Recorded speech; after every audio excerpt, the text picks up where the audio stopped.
এই যে দেখো বন্ধুরা, আমি কত সুন্দর করে সাজাইছি না? থালাটা দেখতে খুব সুন্দর লাগতেছে না? এই যে দেখো, আর এই যে দেখো, এটা হচ্ছে হ্যাপি বার্থডে লেখা আছে। এটা গতবারের ছিল, আমি খুব যত্ন করে রেখে দিয়েছিলাম। ভাবছিলাম যে পরের বার জানি কাজে যদি লাগে, সত্যি সত্যি করে কাজে লেগে গেছে। আর এই যে দেখো চাকুটা, এটাও আমি খুব যত্ন করে রেখে দিয়েছিলাম। দেখো আজকে আমার কাজে লেগে গেল। আসলে কোনো জিনিস ফালে দিন না দিয়ে যত্ন করে রাখা ভালো, কোনো না কোনো কাজে লেগে যায়। আর ওই চকলেট আছে কিন্তু, এই যে এগুলো হচ্ছে আমি হাতে দিমু, আর এগুলো সাজানোর জায়গায় নেই, কি আর সাজামু।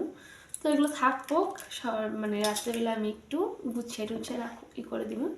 আপাতত গুছিয়ে রাখবেনছি, ঢেকে রাখুন এক জায়গায় সুন্দর করে, এটা লুকিয়ে রাখুন যাতে না দেখে।